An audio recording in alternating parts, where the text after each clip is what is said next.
Before there were suicide bombers, there was the suicide prophet. He was also the robbery prophet and the sex with a 9-year-old girl prophet and the torture people for money prophet. He was many things. But make no mistake, Muhammad was the prophet of suicide. Oddly enough, his followers never seemed to know this, just as they never seemed to know anything about him apart from the filtered, sanitized, and sterilized information they get from their lying scholars and apologists. Our Muslim friends are given a watered-down, whitewashed Walt Disney version of Muhammad that bears virtually no resemblance to the horrifying, perverted, and in all other ways disgusting figure we read about in Islam's most trusted sources. And because his followers never seem to know much about their prophet, they always assume I'm lying when I tell them what their sources say. In a video I posted last night, I mentioned that Muhammad tried repeatedly to commit suicide. But Muslims have never heard this before, so they have no clue what I'm talking about.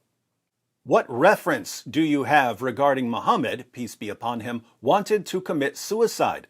The man who spent most of his life eating one date, one drop of olive oil, even days past he and his family even didn't receive that also. Makkah people offered him, leave your religion, we will give you immense money, power, whatever you want. It was very easy for him to build alliance with Makkah, his own people, and get rich, get power. Even what money he got from Bibi Khadija, he also gave them as charity. How can this be possible? A man who torched war victims, so money-loving, demo post, has only one carpet with zoot-like material, one mug, one jar when he died. Don't you see, brother, your words are mocking at you. Brother, may Allah guide you to true and right path. Ameen. I'm not sure what most of that has to do with anything, but the challenge for a reference was perfectly clear. So, where do Islam's most trusted sources say that Muhammad tried to kill himself? An easier question might be, where don't Islam's most trusted sources say that Muhammad tried to kill himself? Because Muhammad's suicide attempts are all over the place. But we'll look at one example. This hadith is long, so we'll skip to the part about Muhammad repeatedly trying to kill himself. Muhammad started receiving revelations, but the revelations eventually stopped coming. When the revelations stopped, Muhammad did what any most obvious false prophet in history would do. He headed to a cliff to jump off. And we read in Sahih al-Bukhari, 6982. But after a few days, Waraka died, and the divine revelation was also paused for a while, and the prophet became so sad, as we have heard, that he intended several times to throw himself from the tops of high mountains. And every time he went up to the top of a mountain in order to throw himself down, Jibreel would appear before him and say, "O Muhammad, you are indeed Allah's messenger in truth." Whereupon his heart would become quiet and he would calm down and would return home.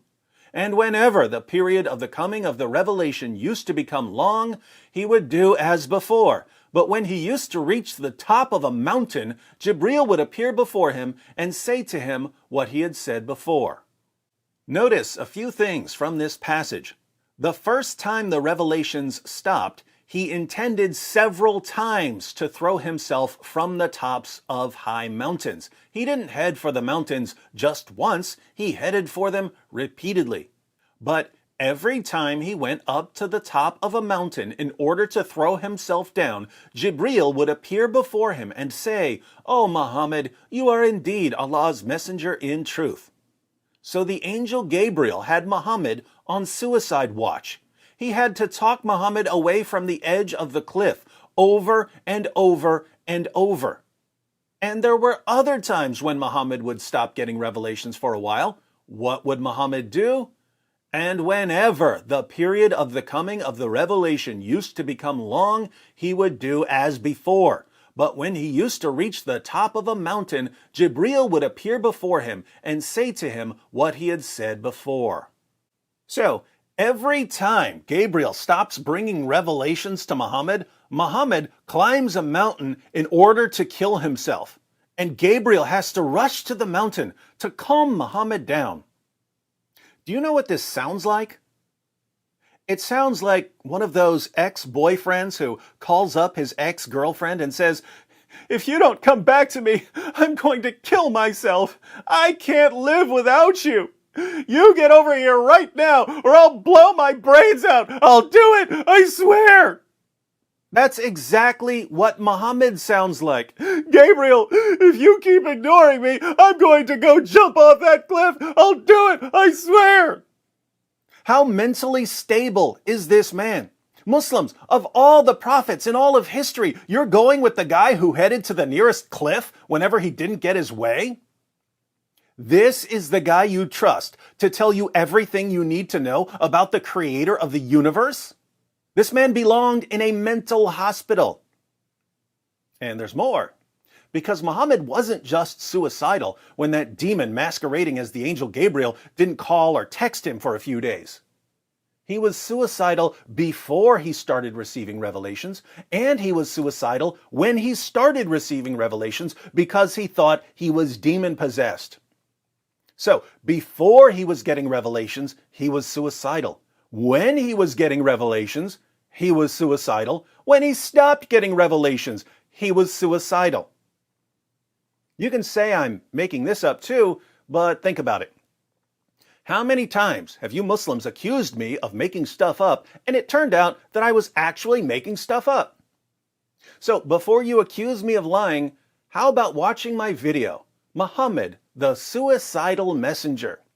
More facts about your fake prophet that you will never, ever hear from your imams. But you'll hear them from me, because unlike your imams, I want you to know the truth about your fake prophet.